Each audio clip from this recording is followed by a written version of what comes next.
Hi, my name is Tammy, and you're listening to the University of Chicago Public Policy Podcast. Hello there, and welcome to this episode of the UC3P Just China podcast. I'm Gregory. I'm Sahara. I'm Yue. And I'm Yuanjun. And in this series, we bring you the brief on the latest developments in and about China in the fields of economics, culture, and public policy. In this episode, we'll be taking a look at the Hong Kong protests that have been going on for half a year and unpacking the views towards them. Let's start from the very beginning. In February 2018, a Hong Kong man murdered his girlfriend in Taiwan and fled to Hong Kong. Hong Kong has no extradition agreement with Taiwan. As such, the Hong Kong government thus proposed a bill to introduce extradition agreements with Taiwan, as well as other states, including mainland China. There are multiple reasons for why this bill led Hong Kongers to protest. First is a mistrust of the mainland Chinese legal system, whom many see as not being impartial or an independent judiciary from the executive branch. In addition, there is a mistrust of mainland Chinese plans for Hong Kong, counter to the promises made in the One Country, Two Systems framework. Currently, Hong Kong has a separate legal system from that of mainland China, but there are people who are afraid about Beijing abusing this extradition bill to target political dissidents. As such, protesters are calling for 5 central demands and not one less. First, full withdrawal of the bill. Second, establishing an independent commission of inquiry into police violence. Third, retraction of the riot characterization of protesters. Fourth, pardoning all arrested protesters.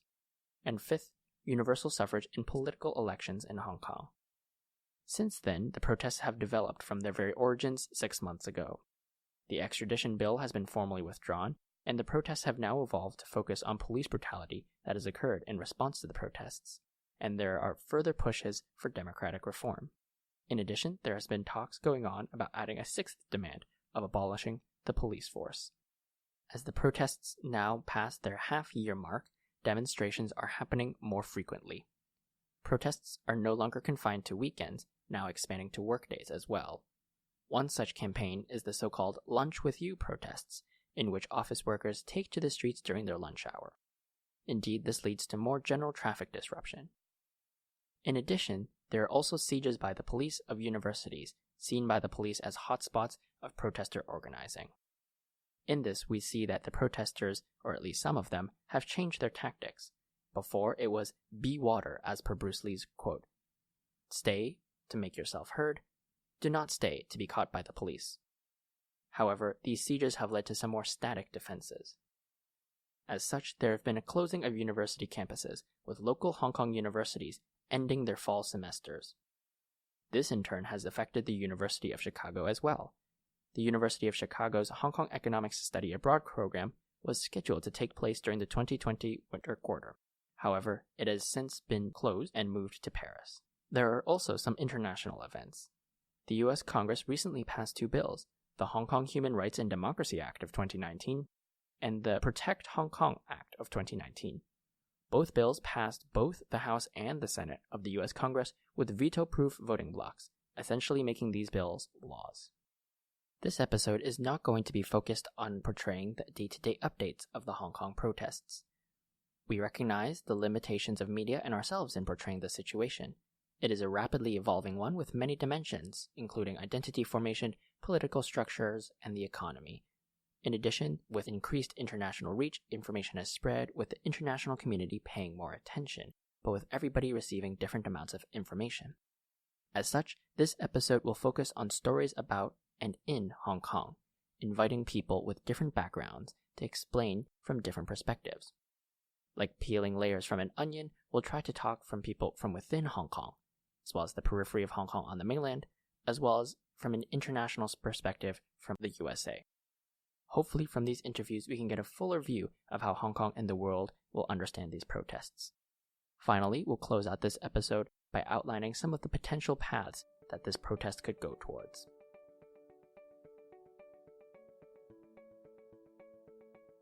Welcome to part 2 of this episode.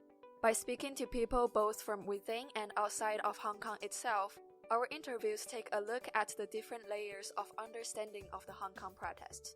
Our first interviewee will be Nitika, a graduate student at the University of Chicago and a Hong Kong local. She will be providing us with insight to better understand what some in the city are thinking about the protests.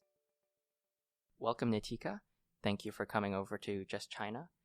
If you don't mind my asking, what's your relation to Hong Kong? Thank you for inviting me, Gregory. I am born and brought up in Hong Kong. I grew up there as an ethnic minority. I'm Indian, but I spent my whole life in Hong Kong until I left my undergraduate studies.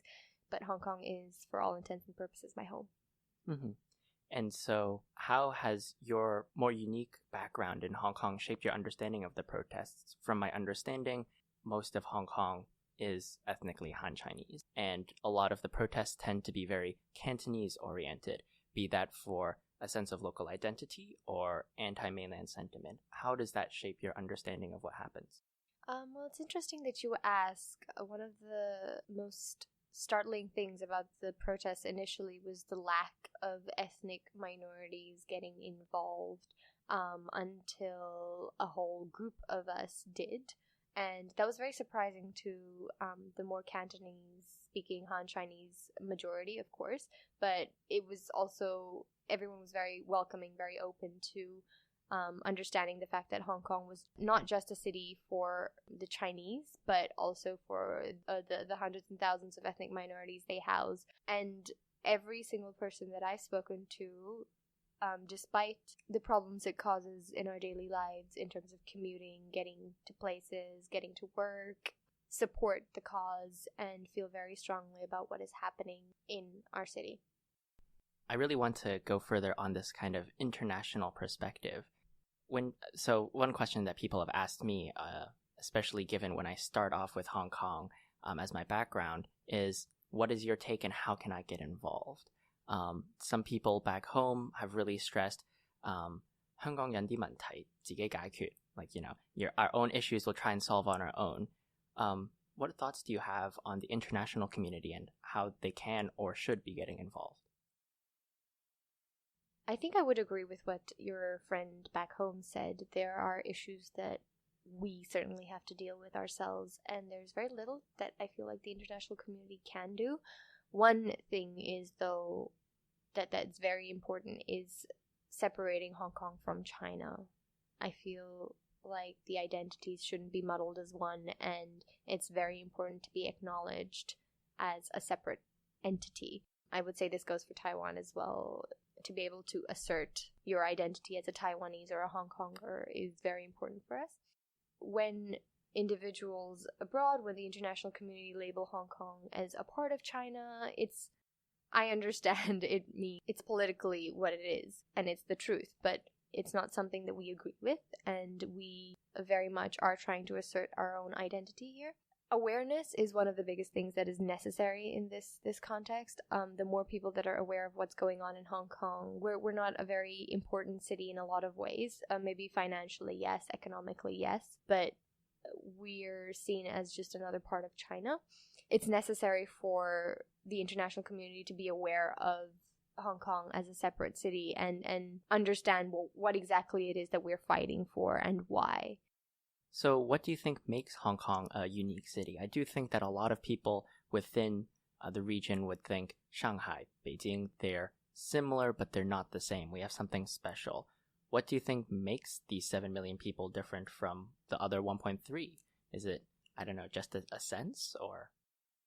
Well, one of the main things that I thought differentiated Hong Kongers from maybe people from the mainland is our sense of democracy, maybe. We're so used to being free. We're so used to saying what we want to say, doing what we want to do, browsing on various social medias, taking in every single piece of news, and critically analyzing it ourselves, taking in everything from China Today to Al Jazeera to CNN and looking at it from an unbiased perspective, and just the fact that you don't have that freedom in China to look at a piece of news from an objective perspective, but always look at it from the bias of the CCP, of what the propaganda that the CCP has been feeding you for years, is, I feel, a privilege that we grew up with, that Hong Kongers are so scared to lose. That is so ingrained in our identity, the sense of democracy and self-assertion, that we do not want to lose that. And frankly speaking, I've met a lot of mainlanders over the last 25 years, and they have been nothing but super friendly, lovely people, very, very well educated, very self-aware of their identity as Chinese, but also aware of the problems that Hong Kong faces. So honestly, I don't think I have a problem with people as such, or the society. I think the problem is with the polity, with the government, with them trying to assert their control over the city. But yeah, that was one of the main things I thought growing up that made us who we are in Hong Kong. Yeah, so you talked about critically analyzing news and being very self-aware about it as something that makes Hong Kong unique. I think that's something that a lot of people around the world share and try to strive for. So is there a special Hong Kong flavor to that makes Hong Kong special in its own right? What we do also, I think what I grew up with, is looking at everything from an East Asian perspective, and I like that East Asian identity, and for some reason was very removed from a Chinese identity. So I like that it situated itself very nicely within Asia, but didn't want to just be a part of China. So there were, I wouldn't say there's a specific Hong Kong flavor, but that we embodied an Asian flavor as much as we could to look at things. And global citizenship is actually quite a big deal, especially in education in Hong Kong. We look at lifelong learning, we look at 21st century skills, we look at developing a humanistic global outlook, which is how I feel Hong Kongers look at the rest of the world. Yeah, so going to expand a little bit on that East Asian outlook. Hong Kong has a very complicated and troubled past with being part of the British Empire, and so there are obviously some racial tensions. What do you imagine people are looking for in Hong Kong moving forward in being an inclusive community? Do you think that there's a particular one of the 5 demands that could be shaped in such a way that Hong Kong is made a better place because of it? Well, I definitely think one of the 5 demands is universal suffrage. I think that's very important for us to have, just in order to have a leader that is not immediately pro-Beijing, or it doesn't immediately have an agenda for the Belt and Road Initiative. And that leader is going to be very important in leading Hong Kong in a new direction. Now, it's very difficult to say what that direction would be given our special position and our troubled past, but I feel as though there is an attempt to be a bigger part of a global community and divorce itself just from the Chinese identity. Like I said, that's not the only identity Hong Kongers wish to have. We really wish to be a key player within the global arena. And so far we've been shadowed. We've been under China's shadow. I think going forward, it would be very important for Hong Kong to carve its own niche in global geopolitics. I guess we've already made a name for ourselves within the economic and finance circles, but in other areas, I think it would be very important to assert our identity. Yeah, and so I have a question for you, which by all means don't feel super pressured to answer it because many people haven't seemed to be able to yet. So you were talking about moving Hong Kong's identity away from within the mainland Chinese shadow. Yet I think part of what has made Hong Kong such a big point on the map is that it was the gateway between the East and West. And so even if Hong Kong wasn't seen as part of, it was a direct link to mainland China. At the same time, I'm not really sure what Hong Kong could shift itself to focus on. What areas do you think Hong Kongers could be thinking about for the future in trying to reshape that identity? No, I absolutely agree that Hong Kong has been very key in bridging the gap between the East and the West.